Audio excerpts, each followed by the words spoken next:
What is up, everybody? CP and SJ with you for another week of Every Day We're Covering, where we talk the world of sports, wagering, and having a good old-fashioned good time.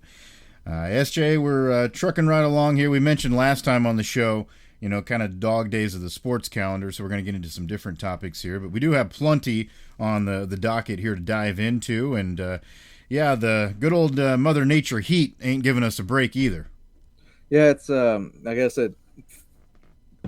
watching wise, viewing wise, it feels like those dog days, like you said, and then outside it does as well. It had one of those things where it's like, man, you better get out in the yard early if you're gonna do something, as far as like maybe cutting the grass or what have you. So yeah, it's comes with the territory, but I don't know. To me, it seems like this year, and maybe it's every year, and you just forget about it. But it seems like kind of hit you a little quicker this year, like it.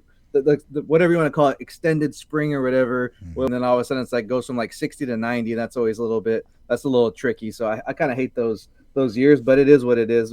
Got some Gus in here still, but man, we're ready for football, and we're probably gonna sneak some of that talk in here today, just because it's I don't know. It feels like it's time when you get your dog days. You feel like when you're, battling the 2-a-day heat, back in the, the amateur days, kind of feels like that type of day when you're drinking out of that little weird, whatever that thing was, like I don't know if you had those, like the metal brackets where the water just kind of like catching in the air type of thing. Yeah.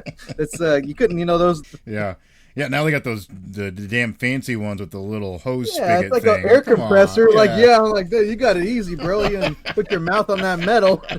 Yeah, and then there's one of them's like stronger than the other, so you're trying to find the good spigot. Yeah, you're like, here's a drink out of that one. I'll get this one. So you get the same amount of water there. Yeah. And like give you about 10 seconds of blowing the whistle to get your ass back to the huddle. You're like, dude, we barely got over here. Yeah.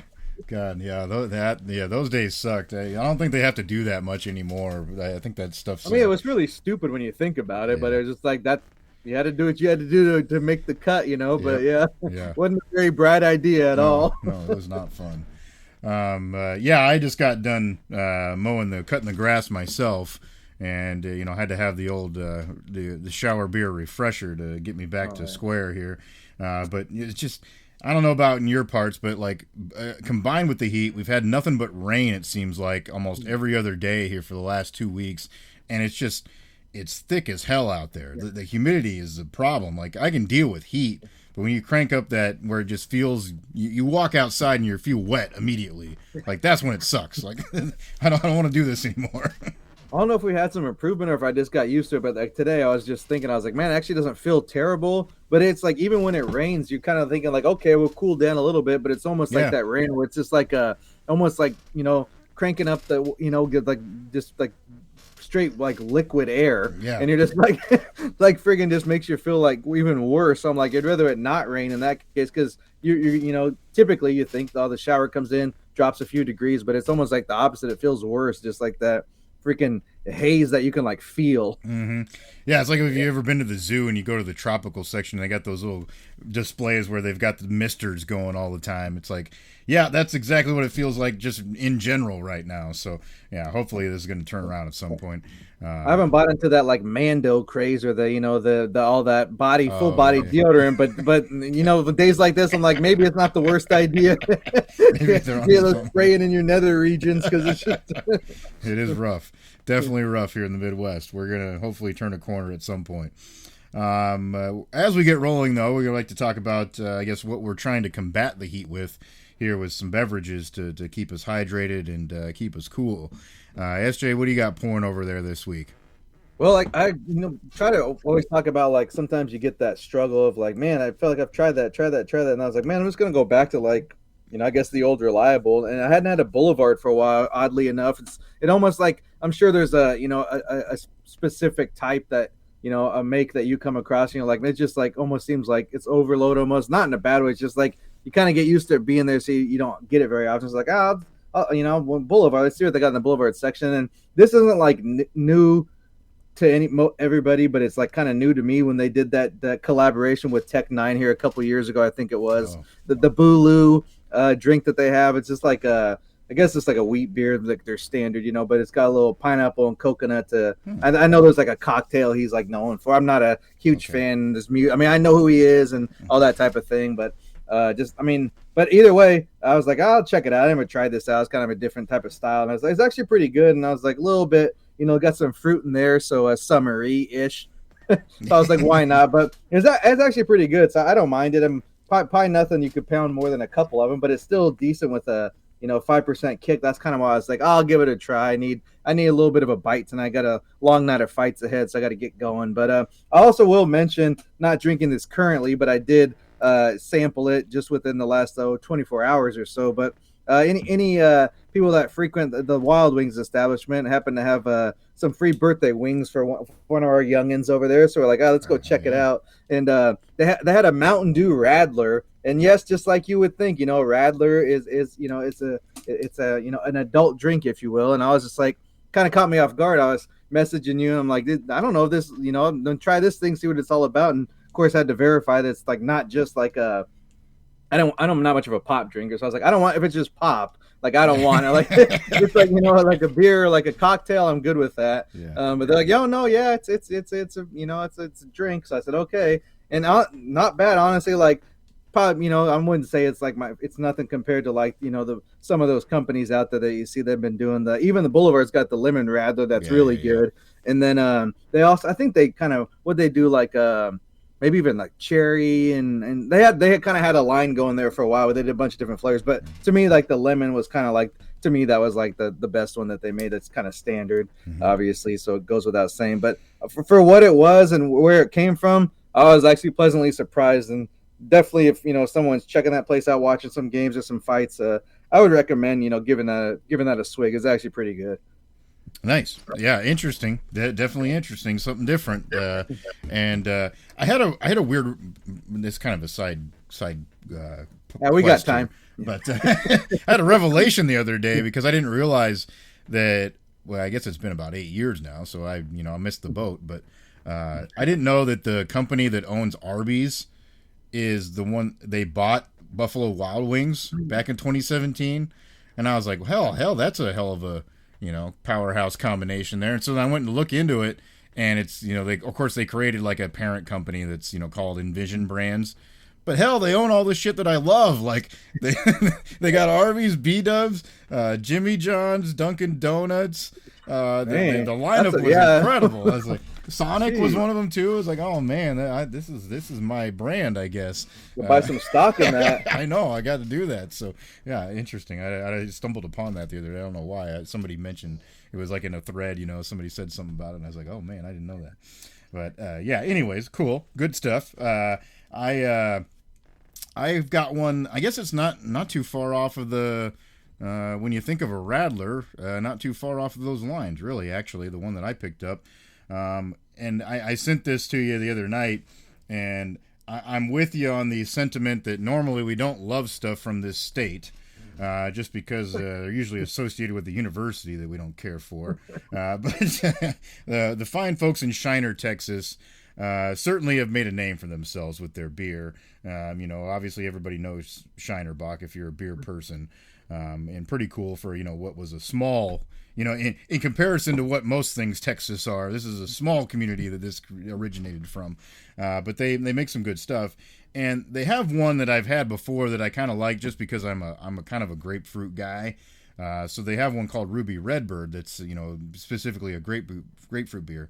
Well, I saw this on the shelf when I went in the other day to the old beer store, and I was like, I wonder if they just rebranded it. Is it the same thing? So I looked it up, and no, it's actually a different variety. So they've got one now called Ruby Sunburst, and I guess I don't know how long they've made it, but this is the first time I've seen it.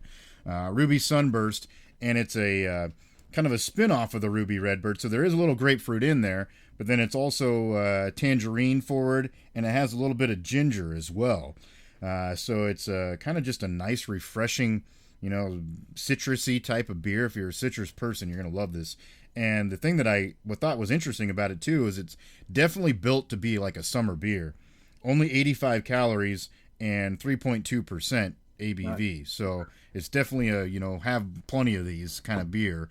And I like it. The one thing that I had my wife try it, she's like, oh, that is good. She's like, did they make it in cans? And it's like, Oh, I don't know. I don't think so. Shiner's always been a bottle company. And that would be, I mean, this is one that I would definitely pick up, like if they had a 15 pack or whatever of the cans, I would do that. It's a pretty good summer beer. I was literally just thinking that as you were finishing your comments there. I was like, man, if only that stuff came in cans, because that's one thing that does, other than being from that damn state. It's like, shit, it's hard. I mean, because usually in the summertime, especially, it's like you're probably going to be, whatever you go, like to a lake or like a pool. So, I mean, basically, it's like cans. You kind of got to have them if you're going anywhere out and about, going to be having a day of it or whatever. So that's always kind of a lot of. I mean, you think back some of these brands that they're only in cans now, like never ever did that until I guess they got wise to the fact that you got to have cans when you're, being out, at certain places, and especially in the summertime. So yeah, that's I'd definitely willing to try that. But yeah, man, I guess I just have to, pour it in the Yeti or something before I hit the pool. Maybe get the big, whatever the one of those big cooler pour things and just dump it all in there before you go. Maybe that's the way to go. I don't know. And that always is like a unique problem, because I understand, like, in the grand scheme of things, glass is way more like eco-intelligent. We can reuse this shit pretty easy. And Boulevard was one that, led that charge. They had the whole recycling program there with the Ripple thing. But I mean, sometimes it's just not, people don't want you to have glass because it could break and kind of thing. I get that. Well, and you get people are drinking. It's like they don't exactly make the wisest choices. So, that's true. So it makes sense. And then just like, like the clean thing. And then also, I'm honestly, it's easier to travel it too. Throwing cans in a cooler is a lot easier than having to like kind of make sure you're situated so the bottles aren't banging the whole drive over or whatever. Playing Tetris in the cooler. Anyways, it's good beer. I really do enjoy it. I definitely see myself buying this occasionally here, especially throughout the summer. So that was a good pickup. I picked up a couple of different ones too, but I'm gonna reserve those here for future programs. So we gotta. That's what you're gonna tell us. Yeah, well, yeah, that's true. You might have to end up buying some more. So that's what we're drinking here as we get rolling on the program. We do have quite a few, especially college football related topics here to get to.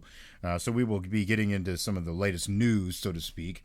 But last program, at the very end of the show, if you hung around with us for the entire program, we kind of teased that we're going to start a new little feature here for a few weeks of talking about some of the best college football games that we thought were played in the 2024-25 season, so last year. This isn't necessarily going to be like a countdown of what we think is, 5-1, what was the fifth best game. Sometimes you're splitting hairs when you're getting between 5 and 4 and 4 and 3. A lot of times we have a good feeling on what we think was the best one, but beyond that, then you're just making arguments, and we don't want to get in the weeds with that anyways. Like, fine, I want to hear what games you think were great, but I don't need to sit here and argue about which one was the best, because I just don't see the point in that. Well, when you don't have a dog in the fight either, it's like, well, in the big scheme of things, it's like, it was a good game, but do you care that much? You got to have a little bit of an emotional investment to when it comes to ranking things. So yeah, and if we're gonna, obviously both of us, I think if we were to sit there and the ones we most enjoyed, well, they're probably going to involve our team at some point in the list too. So that, you got to try to look at it from a, objective perspective here. So I definitely had a couple that I attended that came to mind, but it's like, no, I mean, we're going to try to look at the whole picture here. Not that I'm not going to mention those maybe as an honorable mention or perhaps sneak one into my list, but on the grand scheme of things, we're trying to look at the whole of college football from last season. So we're going to do that here. We're just going to feature one game each week. So we're going to talk a little bit, I guess, more in depth about each of those games. We're not going to carry on forever, but just talk about what made that game good, some of the highlights that maybe both of us remember from it, and just have some fun with it. And we certainly want your feedback as well. We want to hear what games you thought were great. So if you are, hitting us up on Twitter at SJMBets, at Cherokee CP, we'd love to have your thoughts on games that you liked and enjoyed, and some of your top 5 list as well. So we maybe would mention some of that too if you feed that to us. So we appreciate that as well. But as we get going, we'll dive right into it here. I guess I'll go ahead and this was This was SJ's idea to begin with. So I'm going to let him go second because I think he's probably going to have better insight here on his game. He's trying to throw the pressure this way. I see how it is. Yeah. Pressure on you. I do think I have a pretty good one here to start off with, though. Unfortunately, it did lose a little bit of its luster because of what happened later in the season. But it was such a great game early on in the year that I think it's worthy of getting in the list. Now, SJ's giving me a little bit of a preview. I have an advantage here because he can give me a little preview of what he's had on his list. I haven't told him yet what I have on mine, but I certainly know that he knows this game, and I know that he watched this game because we talked about it during the year. But the first time that the teams with the big O's got together, Ohio State, Oregon, that game early in the year when very hyped up on October 12th. I guess it wasn't super early in the year, but earlier in the season. October 12th, and of course the wild finish, I mean, is what everybody remembers. But it was a great back and forth football game. 32-31, Oregon held on, won. I mean, and at that point, both of us, I think, kind of felt like, Oregon's earned the right to be respected as the number one team in the country, and we both thought that they had a damn good shot at winning the whole thing, when it came down to the end of the road, and that didn't turn out to be the case the second time that they played. But first time was just such a good back and forth battle, like I said, and it was one of those where you traded leads. Both team star players had their moments.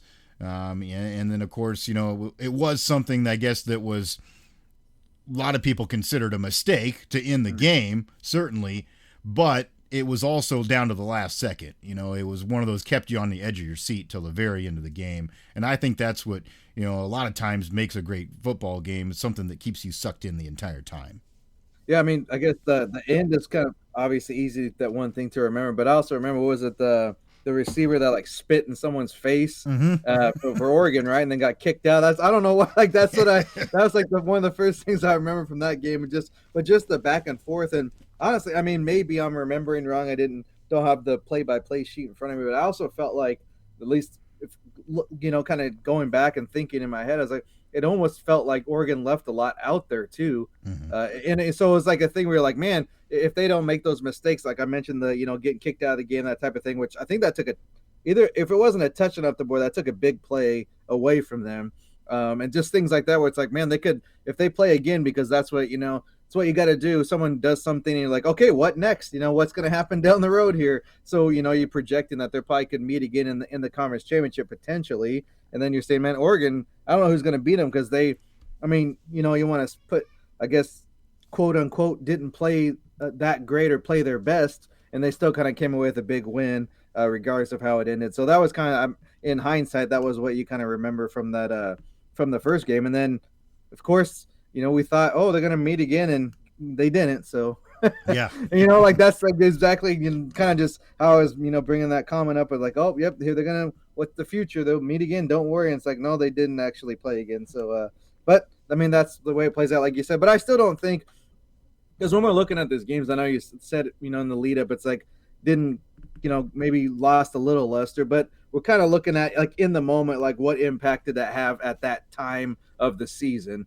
And that was obviously, I mean, I don't think any question, that was the game of the week, even if it wasn't leading up to it, definitely coming out of it. And, everyone was watching that game, a national audience. So, yeah, that's a good pick there to start off. I mean, if we were ranking them, that would be up there, because that was a great game for being, like, kind of, mid-season, if you will.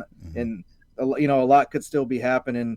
People are still kind of figuring out their team at that point in some cases. So yeah, to have that hotly contested of a game was kind of fun to watch there at that point of the season. Yeah, and like you said, it kind of lived up to the hype. Everybody was looking forward to it, and it turned out to be a great game. And I mean, you look at the numbers on it, it played out that way too. I mean, it was almost identical as far as their statistics at the end of the game. Oregon had 496 yards of offense, and Ohio State had 467, which seems ridiculous to begin with, that two teams could have that much offense in one game, but we both knew that that's what their strengths were. 341 passing yards for Oregon, 326 for Ohio State, and then they both rushed for right around 150 yards. So, I mean, it was really a pretty evenly contested as far as those things are concerned. Ohio State did have 2 turnovers in the game. whereas Oregon did not have anything that they gave away. They did have, each team had a handful of penalties, but the advantage on the turnovers was on Oregon's favor. But then, player-wise, obviously, that was a point where Dylan Gabriel was looking really good. Is potentially the guy that can win the Heisman. He threw for 341 yards, 2 touchdowns. Obviously, didn't throw an interception, so that helps your cause there as well. And then he ran for 32 and a score. So certainly a big game for him. Will Howard played well. 326 yards and 2 touchdowns. Of course, everybody remembers the poor management there at the end of the game. Didn't get the clock stopped in time to be able to get the chance at the last field goal, which, it felt like they had a really good shot at making to probably win the game. So was definitely interesting, I guess, as far as the numbers are concerned too. So I think that's what made it fun and made it live up a little bit to what people were hoping. And then of course later on down the road in the Rose Bowl, 41-21, not near as fun. So a very different result. But still I thought that was a good one to kind of start off with. One that definitely came to my mind right away when I started thinking about what were great games during the season, and especially when there were two teams that were we thought two of the best, and I still feel that way too, even though it didn't end well for Oregon, that they were two very good teams to watch throughout the college football season. Well, it's always kind of one of those, dumb comments, I think, but I guess it's just a time filler, a conversation starter, where it's like, well, looking at this season, like if you could only win one game or lose this one, and would you do this or that? And Ohio State, they gladly would have lost that game to end up running the table in the playoffs like they did. So that was one of those situations where, of course, no one knew ahead of time. I'm not saying that, but it was like, if you look back at it and be like, well, if you're going to lose one, lose early, because that is one thing the playoff has shown now. It's like, if you're going to lose, because you can lose now, which I do think is a good thing. We've said that a couple times here over the last few weeks of like, if it was always kind of like, for teams that are going for the ultimate prize, it's like you lose once and you're pretty much dog crap. Like, and I don't think that's true, but that was the perception. It's like, oh, you're no good anymore. You lost a game. I don't think it should be. God, you look at the highest level of all sports and everybody loses. Of course, the best teams lose less, but you're going to lose at some point. It's just the nature of sports. So for the fact that it was like, and that now we're looking at these schedule issues when it comes to, kind of trying to get on the same page here. But a lot of that scheduling is because of that, is because you couldn't afford to take risks, because if you lost one, it's like, well, there, your season's done. Sorry, maybe next year, so that, I think that's one good shift we've made to it. And so like you moving forward, it's like, you did not necessarily a bad team if you lose in a competitive way and at the right time of the season. I think that's a little bit more understandable. I think that's probably how more the sport should be played out. Yeah. Well, and the interesting thing too about how this came about later in the season is it's a game that wouldn't have been played again because of how it's going to be set up now in the playoff. Ohio State never would have been an 8 seed. They would have gotten a much higher seed now that it's not going to be required of those top seeds to get the top 4. So it's just kind of luck of the draw. And the way it turned out though, it's like, well, do you want, you never know how games are going to play, so you can't say that. But like, do you want a turd in the quarterfinals or do you want a turd in the semifinals? Like, much rather have it earlier. Well, it almost benefited them too being that seed, because they got the last home game for the opening round, so they kind of were able to build that momentum with a big home win there against Tennessee to start things off, and that really kind of got the momentum going for them. And you don't want to buy in that playoff. I'm gonna until something different happens. I'm just gonna I know the seeding's different, but it kind of played out last year. At least we'll regroup here after this next playoff, but it doesn't seem like a buy is a good thing in this case. Yeah, and it didn't really play that out that well. It didn't play that out way for anybody, obviously, last year. Not a single one of them won. So it's just that, it's obviously I think it is one small sample size, but you would lean that way. Definitely the way it's played out, and just the game in general. I think you're so used to playing week by week, and then you just have such a long layoff before a very important game like that. It makes it difficult. So very interesting. All right, so that was my first one here on my list that I'm gonna roll with. SJ, what are you gonna throw at us this week? Well, this is probably like the as far as how the game played out and like the I guess aesthetics of it and how great it looked. This is probably the opposite of that, but at the same time, it's who doesn't other than their supposed nationwide fan base, which I don't see very many of them very often unless you go to that area. But who doesn't like to see Notre Dame lose? So we're gonna start with that week. I think it's week. I don't know the week 3 it was both teams' second game of the season, Yeah, so I think it would have been week 3 because yeah. So Northern Illinois pulls the upset 16-14 at Notre Dame, no less. And I mean, like I said, it was just kind of one of them ugly.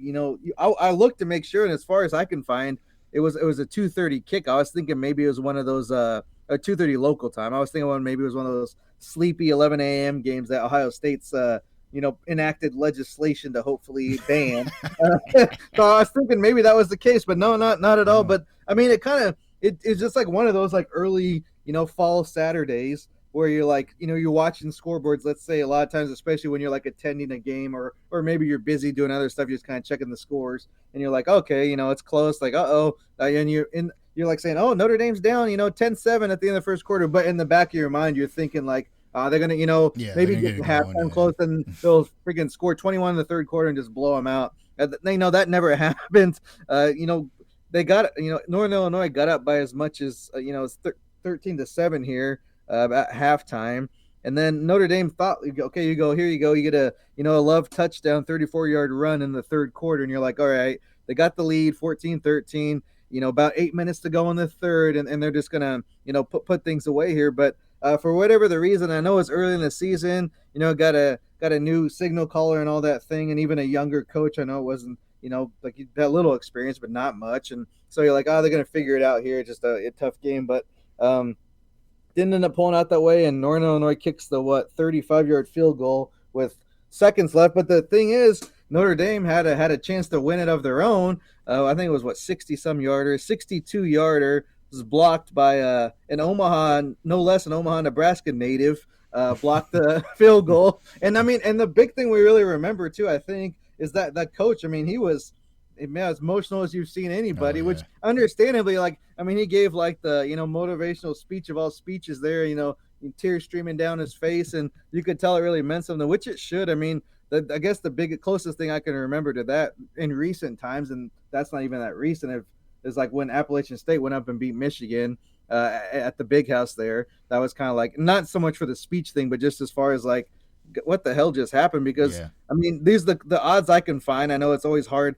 That's one thing that kind of gets going along our concept here of always looking at the plays and the bets type of thing. The best odds I can find was Northern Illinois plus 3,000 on the money line. That'd have been good. Woo! You might have been done for the rest of the season if you hit that. And then if you wanted to pick Notre Dame just to win outright, they were minus 10,000. So I just right there kind of shows you, and that's obviously I'm sure there's stuff up and down, whatever. Totals was 45.5, nowhere near that with a 16-14 game. And then lastly, this book had him as a 48.5 point favorite, or 28.5 point favorite, excuse me. Either way though, 4 touchdown favorite, and then you end up losing outright at home.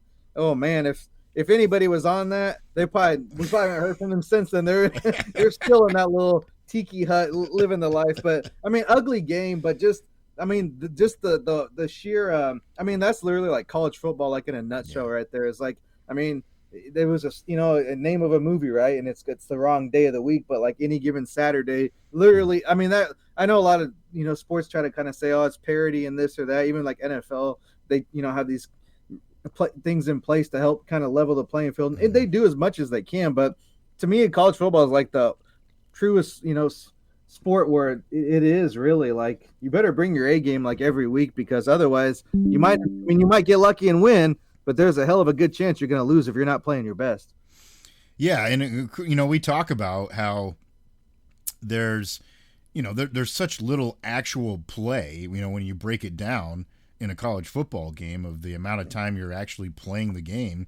It is magnified a lot of times.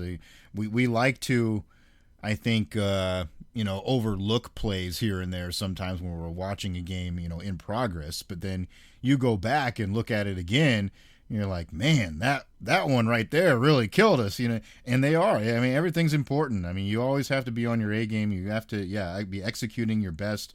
You just never know what thing is going to turn the tide in the game. And it certainly seems, maybe not as much as like the wave you get in like a basketball run, but there still is such that momentum factor that plays into the game.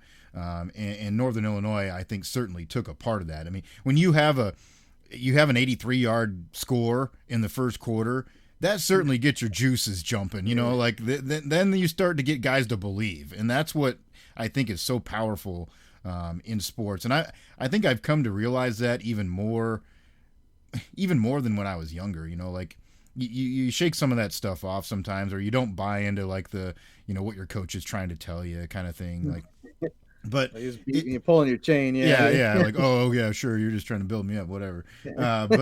But I think it's real. I mean, the more that you actually believe, like legit believe that you can do things, it just seems to happen more often. And when that momentum builds, and I think that's, this is certainly an example of that case.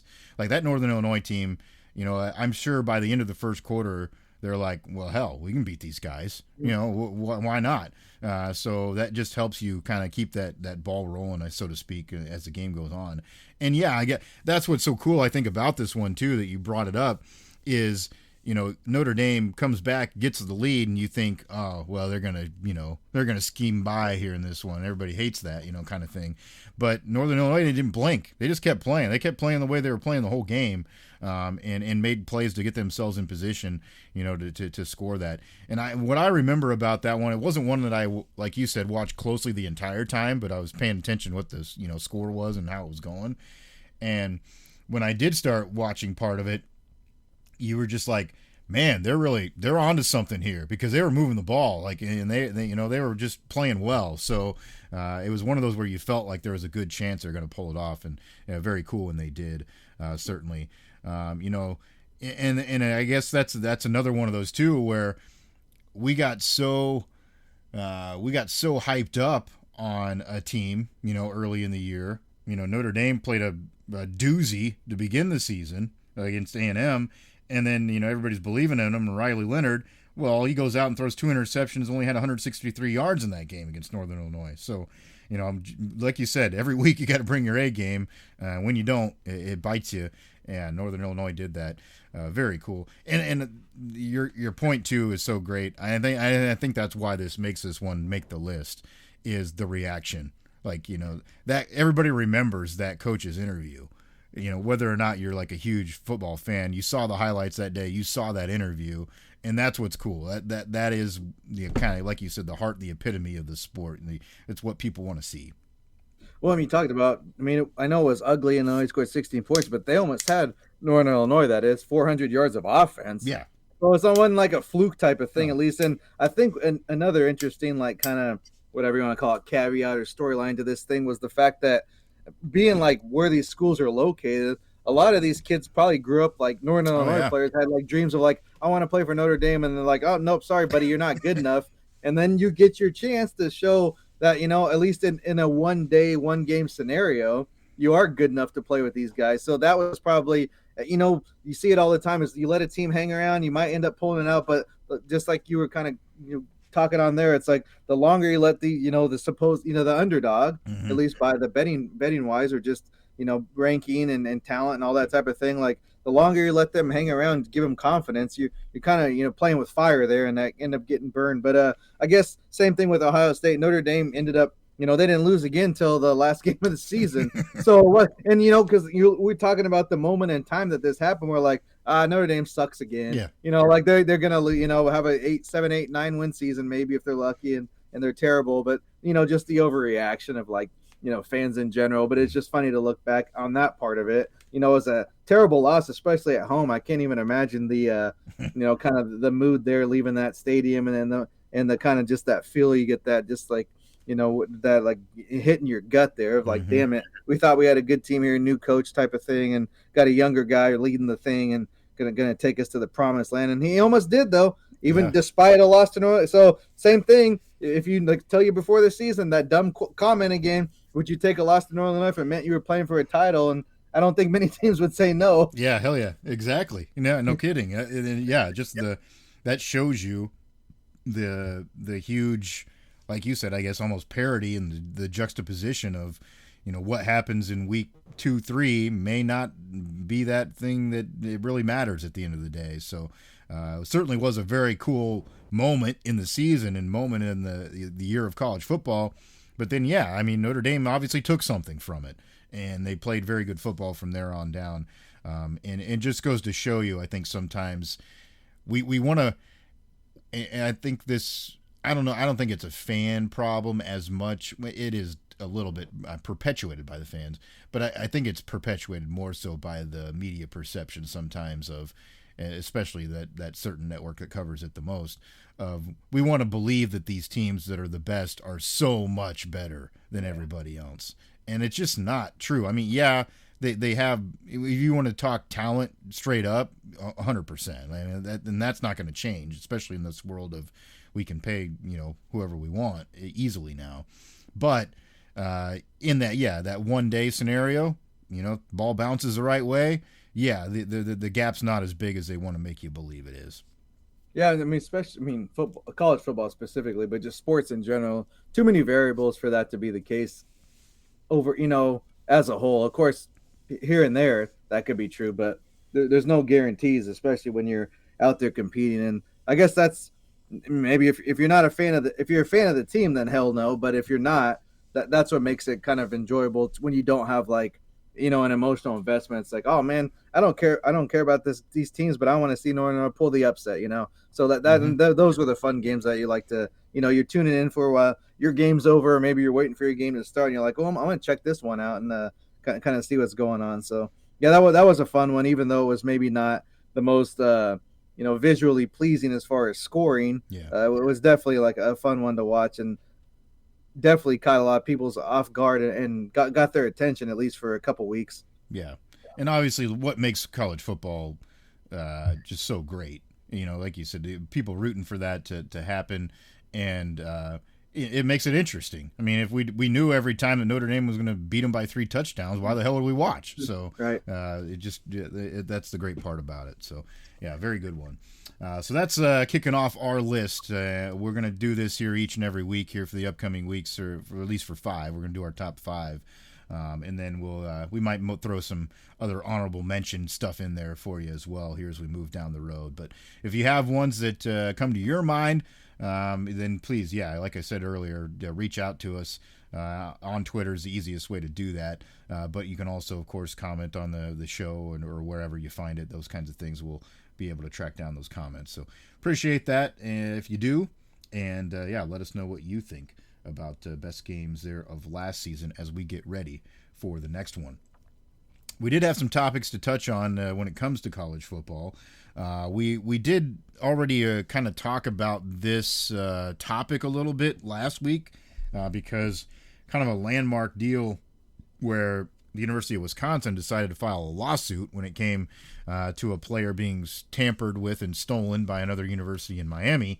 And now some interesting comments recently from Illinois head coach Brett Bielema, as he was on a podcast. He was on a show talking to some guys about all kinds of different things. I saw some other clips that were kind of interesting too, but he touched on or made some comments kind of basically just outright saying, outlining what happened in his mind when it came to Georgia coming in and stealing their lead running back in Josh McCray. He kind of just he didn't outright name him to begin with, but then he did later, so he just made it pretty obvious. But he said that we did lose a guy to Georgia in the middle of discussing his current running back room, and then he said somehow he found his way to the portal, and 12 hours after being in the portal, he was on a flight to Georgia. I don't know how that happened. That's crazy. So basically saying what we all know happens and what we all think understand is the case now. But coming from a coach, carries a little bit more water, especially, he kind of knows of the inner workings of what's happening in his program. And Yeah, I mean, it's shining a light again on this issue and how we're going to have, like we said, kind of some kind of contract situation where this can't just be the thing that happens all the time. Yeah, I mean, I guess two things that kind of caught the eye is the fact that it was on the heels of the Wisconsin deal, and then also I guess former Wisconsin coach is the one speaking on the podcast, and of course it's whatever. There's two sides of the story and all that thing, but we'll just take it at face value and not saying who knows what really happened. But the fact for someone to have kind of lay it out there with the details and have that type of honesty and that type of, I don't think that. It just didn't seem like he was just like BS and just to get somebody on his side or anything like that. And I don't even really care for the guy, but it seems like he was being as much as you're probably going to get from somebody, being pretty upfront about it. And I mean, I guess that's the type of info that you really need if you want to try to make the changes we spoke about last time. How everyone has the complaints, but not a lot of people have the solutions. So if we get these detailed instances, and he didn't really go. I mean, he kind of gave details as far as like how it played out. But he also was able to kind of avoid, except for, kind of eventually he just brought the name up and all that stuff. But at first you can still kind of tell something without giving all the specifics. So if you don't want to, incriminate the player, maybe you have some type of relationship with some coach, but, maybe wasn't on the up and up in this instance. You don't necessarily have to throw somebody totally under the bus without saying like, this is what's happening. And I guess technically, I mean, are there any guidelines in place for this? Of course, it's it's maybe the coaching code, if you want to say the unwritten rules of coaching, when you talk about the unwritten rules of like baseball. But I mean, I don't know if there's anything like on the books where it's like this is illegal technically. Yeah, I'm not saying it's obviously kind of unethical and just kind of I guess a bending the rules type of way to approach things. But I mean, is it something that like we're surprised about? I just think it's good to get it in the open, and then you can maybe you go for some change and get some stuff in order, because I think sometimes it is like kind of like you just like roll your eyes at it. You're like, this people are just doing this, that's not really happening or that or whatever. But if someone kind of tells you like an anecdote of something that happened, then you're like, okay, maybe I can listen up here and take this a little bit more seriously and be like, well, I mean, that's kind of whether they can do it or they can't do it, if it's legal or illegal, it still seems kind of messed up. So then maybe you can put something in place where people can't do this. And because, I mean, yeah, you're going to run for the money and a better team, but it's like, there's still no guarantee with that. He might go there and be like, never mind, we got somebody else now. And then that kid's without his school at the same time, they can change their minds just the way the kid can. So it's probably, you got to have things in place to safeguard the athletes as well, even if they think they're, kind of making the right choice and doing what's best for themselves. There's no guarantees on either side. I think that's what gets lost sometimes. It's like, well, the player can just do this or do that. Well, they can also be like, clean out your locker, bro. Don't bother showing up tomorrow. So you got to protect both sides of the argument there. Yeah. And I'll give him a little credit because he did say, kind of like, well, he took advantage of that opportunity. Good for him, kind of thing. He wasn't like overly like, I guess, super concerned about it or saying like this is going to ruin my team. Being like this kid's selfish and didn't care about us and took advantage. But he's just kind of laying out the story. Yeah, and we've said this before, and none of us are dumb enough to think that it's not fair either for the kid to be able to have an idea of what might be out there before they say they're leaving, because we all the if idea. You're looking for a new job, you don't just quit your job that day. You got to see what you got to do your due diligence and do some research and make sure you have an offer before you give your notice. Yeah, I mean, because the idea of most people thought before, I think, was like, well, they need to be in the portal before they can have those discussions, kind of thing. Well, kids aren't going to do that unless they know that they're going to have a chance to actually go somewhere. Well, if you get in the portal too, your current school is going to say, get the hell, they're going to pull your scholarship that same day. So why would you do that? That makes no sense. Yeah. So that's where, if it works like it does in any other professional sport, then you have your contract period, then you have your free agency period where you can start to have those discussions. And that's how it works. I think it's still smart to, and is going to be integral to have those periods where you can't have those discussions, even if you are on a end your contract year, because then it affects sometimes the integrity of the game itself. Like, you don't want a guy, doing that and then dogging it the rest of the year for whoever he's playing for. Like, those kinds of things you try to avoid. So I think if we set into that mindset and that place, then this can be done a little bit better. And that's, I think, what they're all trying to point out. And just to have some sort of baseline of how this is going to work and when those discussions can be had. So it was definitely interesting, though, for him to bring it up, and certainly did catch some eyes with that topic. Another topic here, and this is, I guess, fits the mode that we're in here when we're talking about games of last season that are great. One thing that the media loves to do during the off season and build up to the next season is to start to put out polls. Who do we think's going to be the best of this league, or top 25 of the whole entire country, all those things. We all Dark look at horse, that stuff. Sleeper of this year. Yeah. I mean, we all do that crap, and we all talk about it. And anytime you see one, you eat it up. I mean, I'm not going to sit here and say that when I see one, I don't click on it and look at it, because I think it's interesting just to see what they're discussing or how they came to that conclusion in their opinion. That's what I think is more valuable. But just the straight up list, I mean, whatever, take it with a grain of salt. So this is funny because it perfectly aligns with the reasonings why we think these things are garbage sometimes. Because Big 12 coaches and ADs have decided to stop doing their preseason media poll. Perfect time to do that because last year Arizona State was dead last in the preseason media poll, and they obviously were the very best team in the conference. So it just goes to show how ridiculous these things are. And on top of that, I mean, I think it's also kind of feeding into the times where how the hell are we supposed to know anymore? I mean, half these teams are different year to year now. You got a whole 40 new guys on your roster most of the time. So to sit there and say that we know this team's going to be better than this one is even more ridiculous than it was in the past. So I think this is a good time to stop that practice.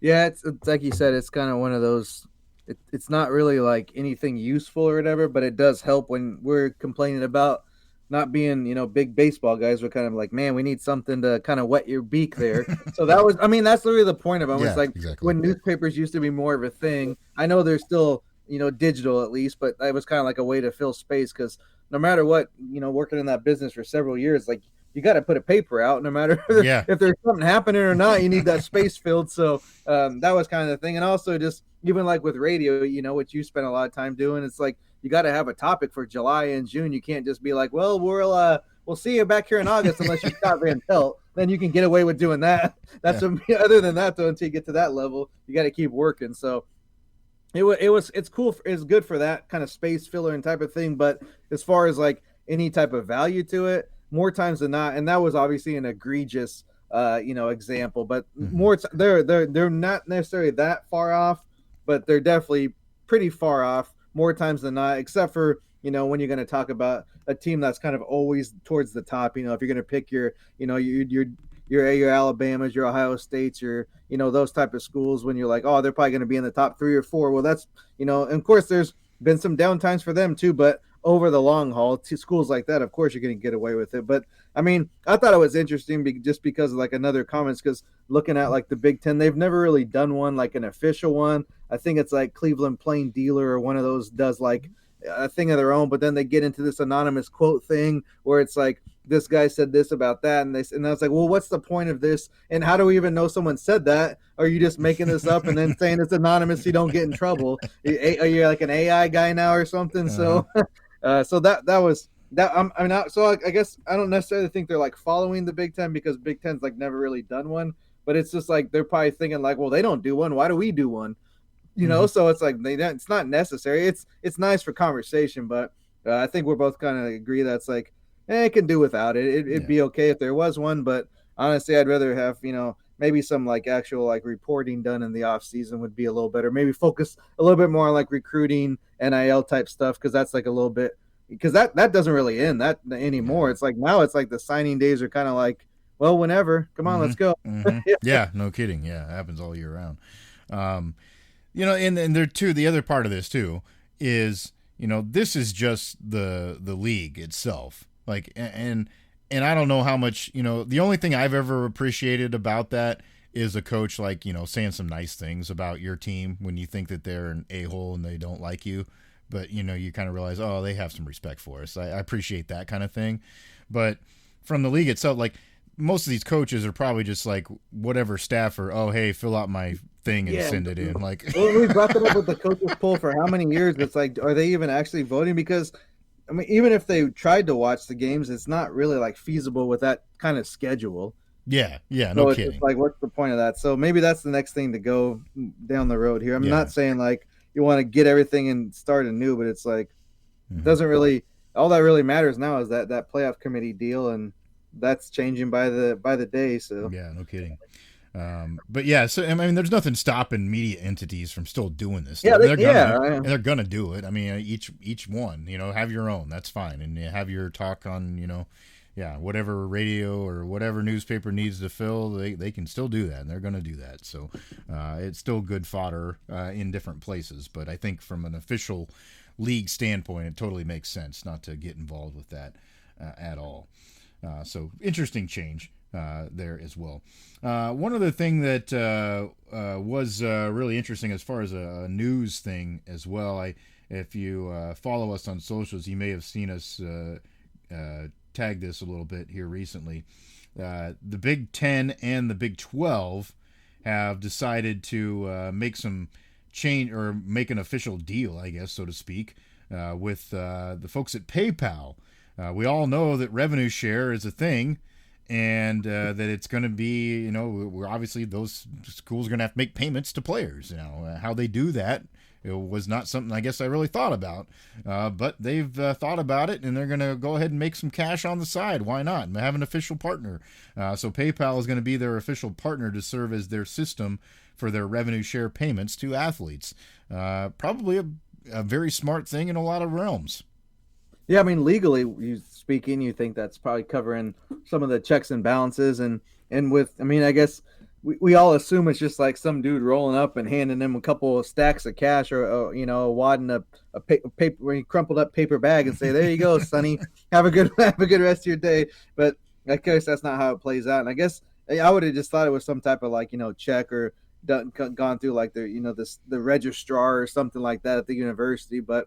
I mean, this is probably a good way for both sides to be like, if there's any dispute as far as like the amount or the days that payment's supposed to clear, maybe then you got thing. And of course, like taxes is always for people that actually like kind of cared about, the well-being of people getting paid. It's like, you realize this isn't just like, free money gifts here. Like you still have to pay taxes on it. And so I know that was like kind of a big deal when first started, getting to these payments of the college athletes, being like, knowing what to do, because I remember freaking first time I was like freaking to file taxes. It's not like it's that complicated, but it's like if you don't know that you have to do it, and later down the road, it's not going to be fun. Yeah. So and I wasn't getting the kind of amounts these kids are getting, so that'd be a little bit more complicated. If that money's gone, it's gone. Mm-hmm. So I guess that for that part, it's good. It's just like, I don't know. It seems kind of like, I guess more of like surprised. Like,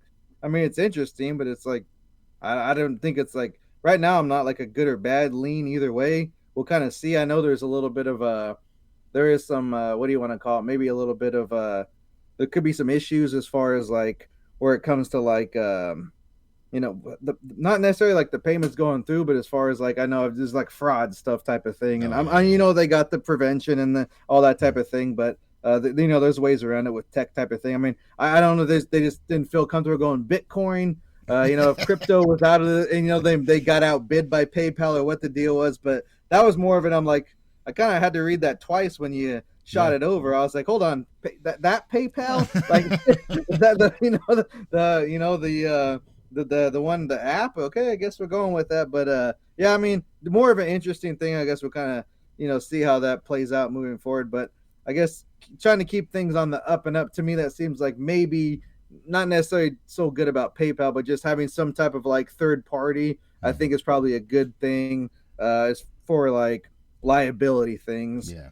I don't know if it's, overall, I guess I'm not involved in the whole, contract, or what I guess it's not a contract, the whole negotiation and how that plays out. So Yeah. I can't speak too much on that part of it, but just as far as, maybe keeping both sides safe, I guess maybe it's a good move. We'll find out when there's when the first lawsuit comes down the road. I guess we'll look into it and see if it was PayPal or something else that was the reason why. Mm-hmm. I just thought I guess the angle that was kind of intriguing to me, and I haven't read the official statements from either of these leagues either. I don't know what the details are of what the deal is or whatnot. But this was just a tweet from Ross Dellinger, who covers the college football world very closely. Who did that guy like? Who did he pay off? I know he's so good. What kind of photos does he have on his flash drive? But carry on. Exactly. Yeah. He knows the right people. You got all the news, bro. He knows how to rub shoulders. He's not like a hard worker, but it's like, damn, you don't get that kind of info just by making phone calls. Yeah, I know. Yeah. But I guess from the angle from the league's perspective, obviously there's some sort of marketing component included in this. They're going to promote because the PayPal's paying them money to be part of this deal too. They're paying. It said possibly $1 million per school annually in the Big 12. So why not? Why not make a? It makes sense. You have to do something. Why not make some money off of it at the same time? So it seems like a win-win for everybody involved as far as the business side of it is concerned. So that was the intriguing little wrinkle to it, I thought, there as well. I was wondering if we're going to see some PayPal logos painted on the, the 20-yard lines now. That's part of the deal. Yeah. Maybe that Big 12 basketball court will be nothing but PayPal logos next year instead of the 12s. The little, make the little QR codes will be the floor now instead of. Oh God, yeah, this can get ridiculous. It can be on everybody's helmet. What are we going to do here? That's how the coach are going to pay him. They have a QR code in the back of the helmet, just scan it and be like, 1,000, you got your touchdown. There you go. You made a good play. I did have to. I had to giggle because when I pulled up the tweet the first time, the first comment that's in the thread was like killed me. Some guy was like, "SEC will just use ESPN Bet." Well, I was thinking like I don't know if like in the Publix or the Piggly Wiggly has any type of like payment thing, or Western Union maybe, but I was kind of trying to think a little more lowbrow, but ESPN Bet's pretty good. Yeah. Just funny. All right, so yeah, that was an intriguing development. We'll see where that goes. Like I said, maybe we'll have some more details on that too, about what that actually involves here as we move forward too. A couple other little quick hitters, just as far as team news is concerned. There were a couple of teams that made some noise, I guess, this past week. One of the stories that came out was that Sacramento State, who's been trying to jump up to the FBS level, was denied their waiver from the NCAA, and I think this is more so as far as like the speed that they want this to happen, because they want to just do it right away. But they what the NCAA is telling them basically is like, you got to be part of a league in order to do that. You can't just come in and be an independent right away kind of deal. So I kind of get where the NCAA is coming from here, but at the same time, like, if university wants to take that risk themselves and cut their own throat, go for it. I don't know. It just was kind of an interesting story that kind of I didn't know it was on anybody's radar, but interesting it popped up. Well, yeah, and you'd think like they have maybe not like a guarantee, but some type of assurance from a conference. That's why they're petitioning to go up, because I'm sure the bylaws of a conference are probably, and I'm thinking Pac-12, obviously location-wise, and also the fact that they're trying to add another team, that will kind of get them back to that Power 5 level. I would think that maybe they're the ones that are like, well, if you can get D1, we can maybe we can invite you, type of thing, So this was like that was the only thing that kind of caught, that I was like intrigued by. It's like, I don't think that they just want to become D1 independent. They probably have plans to join a conference, but they got to be Division I before they join that conference. So maybe it just needs to be some more discussions with higher ups or whatever, and kind of get that worked out. Because to me, that would be the thing. Because I was like, I don't know. We talked about that St. Thomas moving up or whatever. Mm-hmm. I don't think that's like their goal there, and they don't have it's a public school as far as I know. Mm-hmm. I mean, at least they don't have some type of major entity behind them, like a religious affiliation or anything like that. So I was like just kind of surprised. I was like, they're probably doing this because they want to join a conference, not because they want to just be D1. Yeah, very true, very true. Yeah, maybe it just kind of wasn't enough legwork done in the background, perhaps, before this needed to go down. Well, if damn Ross Dellinger would stay out of people's business, then maybe they could have done it the right way. But leaking all these stories, then they get a hold of it and say, "Well, that wasn't supposed to be public." But yeah, between him and McMurphy, they got the leaks coming out here. Like, what do you do in your free time? Yeah, I don't think they have a lot of it. Speaking of which, Texas State is leaving the Sun Belt for the Pac-12. That was the other news out this week. The Bobcats are joining the Pac-12. I don't know. I mean, whatever. You can think you can make fun of it all you want, but like, in my opinion, the Pac-12's got to do whatever they can to be a league and do what they can to stay relevant. So adding teams is the way to do that, and certainly not like a tiny school. They've certainly continued to improve at a lot of things. They were a very good football team this last year, so probably a good addition for them. Reaching out to a different part of the country. We always talk about that when this crap happens, so probably not a bad move on their part. The other rumors that are supposed to follow this as well, and I guess I haven't followed the trail, but supposedly Louisiana Tech will be leaving Conference USA to join the Sun Belt. And then Conference USA would likely remain at 10 teams coming into the 2026 season. So that's another move that might happen here. Obviously, this just continues to be an evolving merry-go-round, and I don't know that we're ever going to be settled at who's where until there's a final restructuring of college football in general. But interesting when these things come up and we talk about what changes are made and who's going to play who. Like 10 or so years ago, I'd have been like ashamed of myself and been like, I don't, Sun Belt, American, the Mountain West, WAC, all that stuff. I'd be like, I don't even know. I would have felt like that I didn't know who was in what conference because I'm like, I don't know anything. You felt like you weren't even like, knowledgeable of the game. But now it's like, not that they changed conferences that much, but just the division, the splits, all that stuff, that type of, it's like it's just hard to keep up for even someone that like. And obviously lifestyle has changed. I have more responsibilities and obligations with, outside of just watching sports like I used to, at that time, 10 years ago or whatever. But even then, it's like, I don't even feel bad anymore because I'm like, not only does it like really not matter in the grand scheme, it's just keeping up with it and just who's where is almost, that's a full-time job right there. Yeah. No kidding. We joked earlier about the conference polls. Who the hell's in the league now? I don't know. That's another thing. Yeah, for sure. Has been very different. And for the casual fan, you hear that a lot now. I hear that from people all the time. Like, oh hell, I didn't know they were gonna play so and so. Like, what the hell's that about that?